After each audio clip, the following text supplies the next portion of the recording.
சேலம் அருகே விடுதியில் தங்கி படித்து வந்த மருத்துவ மாணவி கொலை வழக்கில் அவரது தந்தையை போலீசார் தேடி வருகிறார்கள்.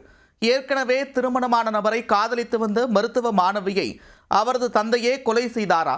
நடந்தது என்ன?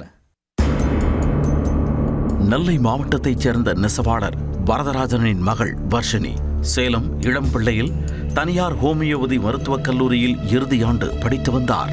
அதற்காக கல்லூரி அருகில் உள்ள தனியார் விடுதியின் 3வது மாடியில் தனி அறையில் தங்கியிருந்தார்.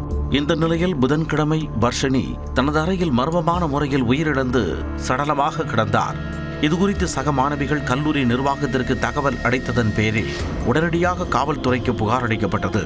பின்னர் சம்பவ இடத்திற்கு விரைந்து வந்த இரும்பாலை போலீசார் மாணவியின் உடலை மீட்டு வழக்கு பதிந்து விசாரணையை தொடங்கினர். மாணவி வர்ஷினியின் தந்தையான வரதராஜன் சம்பவத்தன்று திருநெல்வேலியில் இருந்து மாணவியை நேரில் வந்து சந்தித்ததாகவும் அறையில் வெகுநேரம் பேசிக் கொண்டிருந்த பின்னர் அவசரமாக புறப்பட்டு சென்றதாகவும் கூறப்படுகிறது. மறுநாள் காலை மாணவியின் செல்போன் சுவிட்ச் ஆஃப் செய்யப்பட்டிருந்ததால் அவரது தாயார் வர்ஷினியின் தோழிகளுக்கு தகவல் கொடுத்ததன் பேரில் அவர்கள் வந்து பார்த்தபோதுதான் கொடூர சம்பவம் வெளியே தெரிய வந்தது.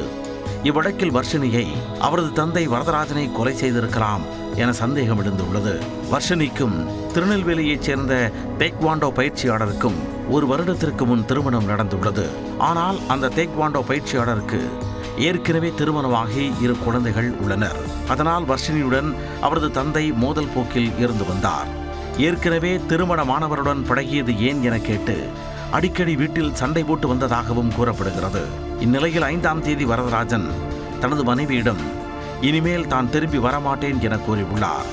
அதன் பிறகு 6ஆம் தேதி மகளின் அறைக்கு சென்று அவரை கொலை செய்துவிட்டு வெளியே தாழிட்டுவிட்டு தலைமறைவாகிவிட்டதாக கூறப்படுகிறது. எனவே வரதராஜன் மீது கொலை வழக்கு பதிவு செய்த போலீசார் 4 தனிப்படைகள் அமைத்து அவரை தேடி வருகின்றனர்.